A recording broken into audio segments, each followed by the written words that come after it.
بسم الله الرحمن الرحیم. الحمد لله رب العالمین والصلاة والسلام على خیر خلقه و اشرف بریته محمد و آله الطاهرین، لا سیما بقیة الله في الارضین و لعنة الله على اعدائهم اجمعین. عظم الله اجورنا و اجورکم بمصابنا بسید الشهداء و اصحابه علیهم الصلاة والسلام.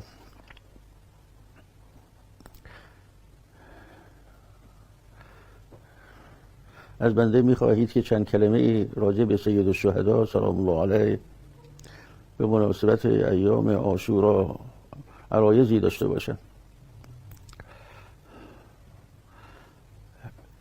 هر واقعی که در عالم واقع میشه و هر حادثه‌ای که اتفاق میفته سه جهت بحث داره. یک جهت بحث این است که چرا واقع شد، اسباب وقوع این حادثه چی بوده. جهت دوم این است که این حادثه چگونه واقع شد، خود حادثه از نظر تاریخی چگونه بوده. جهت سوم این است که نتایج این حادثه و آثارش چی بوده. هر حادثه مهمی که اتفاق بیفته طبعا این سه بحث را داره. واقعه کربلا و شهادت سید الشهداء سلام الله علیه که امام رضا سلام الله علیه در اون روایت می‌فرمایند به این که اقرح جفوننا و اسبل دموعنا و اذل عزیزنا و از این جور عبارات که دال بر این که خیلی حضرت متأثر بودند برای جدشون سید الشهداء و این واقعی که اتفاق افتاده و حاکیست از این که ما شیعیان هم باید چنین باشیم. وقتی امام علیه السلام اینطور می‌فرمایند و از اون طرف این کلام از حضرت و مطالعه‌ای که می‌کنیم در حادثه در هر سه جهتش می‌بینیم در تاریخ اسلام بلکه قبل از اسلام مهمترین واقعه است این واقعه. کسی نگوید که در فلان کشور حوادثی که اتفاق افتاده مهمتر است از حوادث کربلا. کسی نگوید فلان حادثه بالخصوص چنین. اینها اشتباهه. حادثه کربلا با توجه به خصوصیاتی که دارد این حادثه، با توجه به اسبابش، با توجه به خود حادثه و چگونگیش، با توجه به آثار این حادثه منحصر به فرده. نمی شود مقایسه کرد هیچ حادثه ای را و یا این حادثه را به حوادث دیگر روزگار. اما در جهت اول خلاصه کلام این است که خود سید الشهداء وقتی خواستن حرکت کنند به طرف کربلا میفرمایند به این که انما خرجت لطلب الاصلاح فی امت جدی و انا آمر بالمعروف و انها عن المنکر. بنده روی کلمه اصلاح میخوام یه مقداری تأمل بکنم، شما هم التفات بفرمایید عرایض بنده را. اساساً اصلاح در کجا استعمال میشه؟ کلمه اصلاح در جایی استعمال می شود که در اونجا فسادی وجود داشته باشه.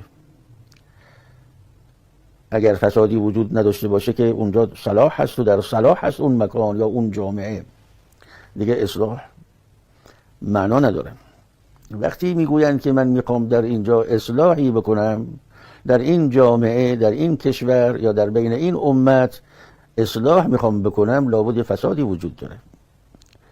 و از اون طرف همیشه برای رفع فساد و تحصیل صلاح بایستی طوری عمل بشود که هدف تحقق پیدا بکنه، وگرنه فساد باقی میمونه. و به عبارت دیگر برای رفع اون فساد متناسب با اون فساد بایستی سرمایه گذاری کرد، بایستی فعالیت کرد، بایستی فکر کرد، بایستی حرکت کرد متناسب با اون فساد. بنده در بعضی از جلسات مثال زدم، گفتم که اگر یک قطره خونی در جایی افتاده باشه، برای تطهیر اون مکان متناسب با اون خون مقدار اون خون باید آب مصرف بشه تا اینکه تطهیر بشود اون مکان و فسادش برطرف بشه. اگر کمتر آب مصرف بکنیم فساد باقی مونده، اگر بیشتر آب مصرف بکنیم اسراف کردیم. قاعده اصلاح اینطوره همیشه. خب بنابراین در امت پیغمبر اکرم امام علیه السلام میفرمایند که فسادی وجود داشته و من میخواهم اصلاح کنم امت را و در امت اصلاح ایجاد کنم. انما خرجت لطلب الاصلاح فی امت جد. وقتی تجزیه و تحلیل میکنیم و دقت میکنیم میبینیم که قضیه برمیگرده به بعد از شهادت و یا رحلت پیغمبر اکرم صلی الله علیه و آله و سلم.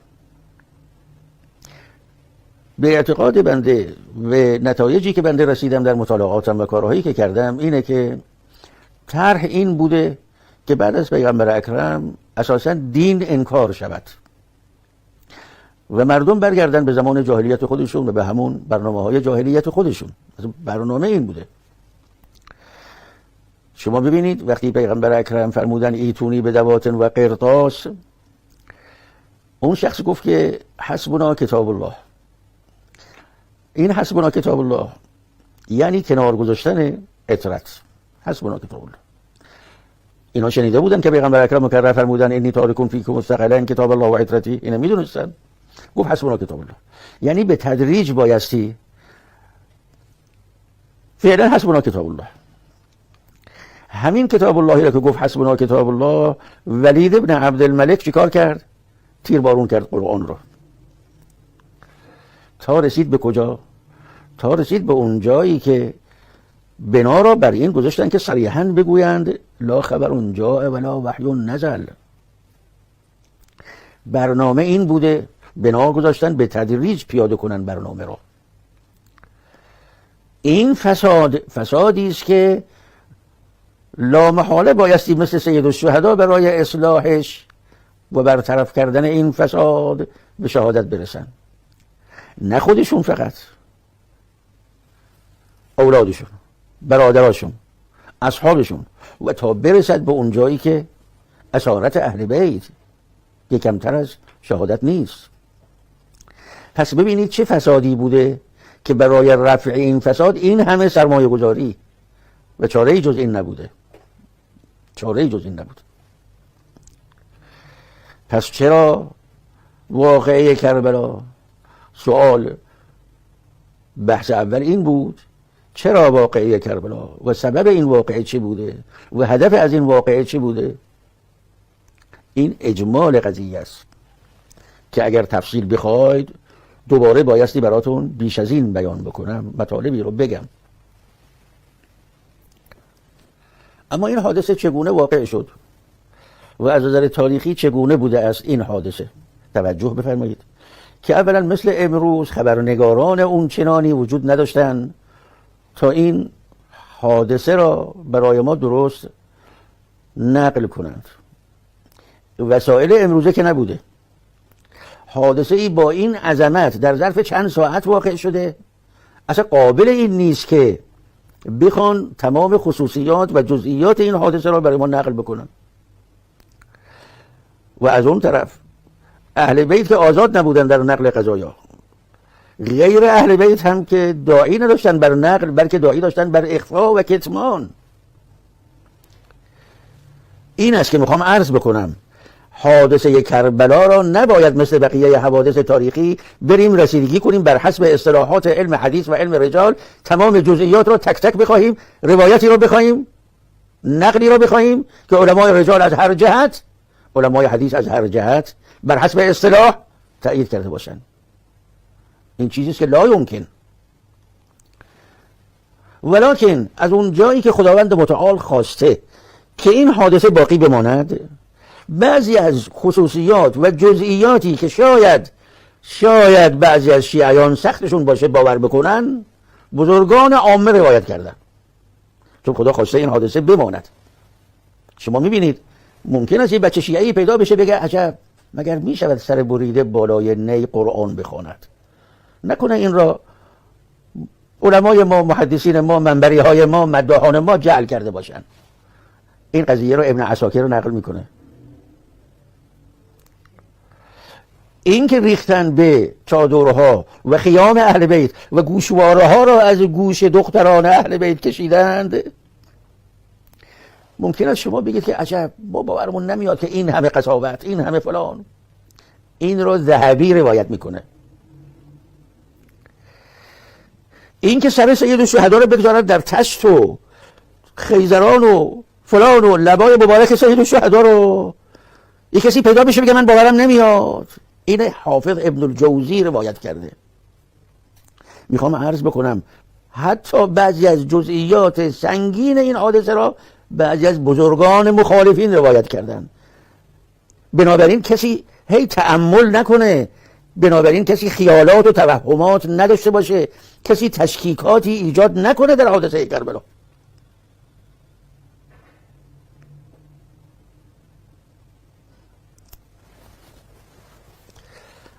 اما در بحث سوم که این حادثه چه آثاری داشت و چی شد، با توجه به سببی که عرض کردم معلوم می شود که نتیجه چی بوده و سید الشهدا در این حرکتی که کردن و در این شهادتی که پیش آمد در کربلا با این همه حوادث و بعدم قضیه اسارت اهل بیت علیهم السلام که من 16 جلسه راجع به سید الشهدا در سابق صحبت کردم و کتابش چاپ شده به نام ناگفته‌های عاشورا. امروز عرض میکنم که اگر حادثه کربلا نبود و شهادت سید الشهدا نبود، از دین خبری نبود، از تشیع که حقیقت دین است خبری نبود. اگر حادثه کربلا نبود، من به شما به صراحت عرض بکنم و از قول من نقل کنید که اگر حادثه کربلا نبود، همه ماها پیرو سقیفه بودیم، همه ماها پیروان سقیفه بودیم. من به شما عرض بکنم اون نمازی که خونده میشد، اون حجی که رفته میشد، اون روزه‌ای که گرفته میشد در صدر اسلام و اونا انجام میدادن اون به ظاهر عبادت ها را، لا خبر جاء ولا وحی نزل، که ادامه حسبنا کتاب الله هست، ان الرجل لیهجر هست و امثال ذالک، برداشتن دین است از اصل. و امامت و ولایت امیرالمؤمنین اصل دینه. بنده مکرر عرض کردم و شما از من شنیدید که اگر از کسی امامت امیرالمؤمنین را گرفتند، کل دین را گرفتند و این برهانیه، برهان دارد. تمام این عوایز بنده یا برهان دارد یا سند معتبر دارد.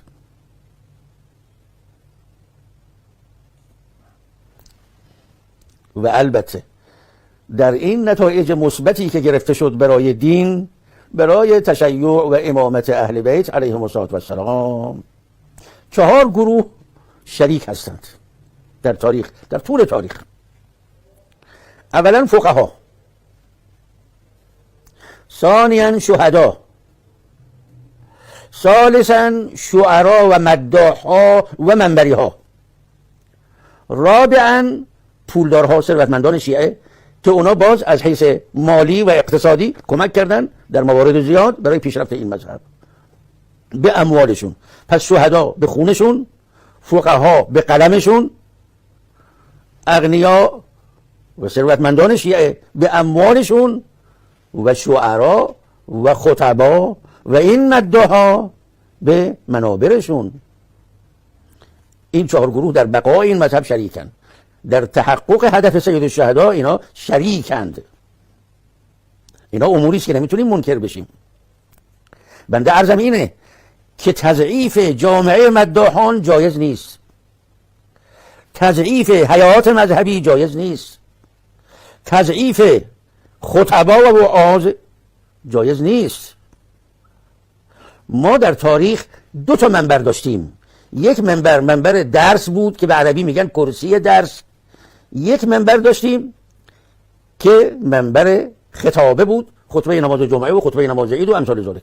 به برکت سید الشهدا 3 منبر شده الان و منبر سید الشهدا ملک سید الشهداست. باید اون چی که مربوط است به سید الشهدا گفته شود، اون چی که مربوط است به سید الشهدا باید گفته شود. این منبر مال سید الشهدا سلام الله علیه. مداحا حق دارن، البته باید کنترل بشود گفتارهاشون. شعرا حق دارن، البته باید گفتهاشون و اشعارشون کنترل شود. حیات مذهبی حق دارند که البته بایستی سلیقه‌ای عمل نکنند، بایستی تابع مراجع تقلیدشون باشند در کاراشون، مراسم را مطابق فتاوای مراجع برگزار کنند. خطبا و وعاظ مگر می شود منکر شد؟ بایستی این سه جهت در مجالس و منابر و هیئات مطرح شود. اولا سبب واقعی کربلا و شهادت سید الشهدا چی بوده؟ ثانیاً چگونگی این حادثه از نظر تاریخی، ثالثاً آثار و برکات سید الشهدا و سیره اهل بیت این بوده از روز اول مجالس عزا برگزار می‌کردند برای سید الشهدا، عزاداری و این همه تأکید تا رسید به اون جایی که نسبت به تربت سید الشهدا، تا رسید به اون جایی که نسبت به زیارت سید الشهدا، تا رسید به اون جایی که به خاطر سید الشهدا انسان صدقاتی داشته باشه، خیراتی داشته باشه در راه سید الشهدا. روایت دارد که اگر تسبیحتون از تربت سید الشهدا باشد چقدر اجر دارد. و عجیب اینه که من در روایتی دیدم که اگر انسان هم تو تسبیح به دست بگیره، فرض کنید که تسبیحات حضرت زهرا رو میخواد بگه، در عددش کم و زیاد شد، میگن عیبی نداره. شما این تسبیح سید الشهدا رو به دست بگیرید و واقعه کربلا باید بماند. ببینید دشمنان چگونه با این واقعه از روز اول برخورد میکنن، یا انکار میکنن، یا کتمان میکنند، یا تحریف میکنند، یا تشکیک میکنند و تا به امروز حتی بعضی بچه شیعه ها را هم توانستن منحرف بکنند که احیانا چیزهایی گفته میشود و شنیده میشود. اینا همه خط بنی امیه است، فکر بنی امیه است، اینا فکر مؤسسین است که در زیارت و عاشورا میخوانیم و مؤسسین را لعن میکنیم. مبادا ما ندانسته در خدمت اونها قرار بگیریم و اگر دانسته که والعیاذ بالله خداوند متعال ما را موفق بدارد که این حقی که سید الشهدا بر ما دارند بتوانیم این حق را ادا کنیم و بتوانیم حفظ بکنیم اون چرا که وظیفه داریم در برابر سید الشهدا و عمل بکنیم به وظایفمون که در واقع حفظ دین است و حفظ تشیع است. خداوند متعال همه اون کسانی را که یا به قلمشون یا به قدمشون و یا به ثروتشون و اموالشون و امثال ذالک برای سید الشهدا فعالیت میکنند، خداوند متعال فعالیت های اونها را در صحیفه اعمالشون ثبت کند و مورد شفاعت سید الشهدا قرار بگیرند در دنیا و آخرت. و السلام علیکم و رحمت الله و برکاته.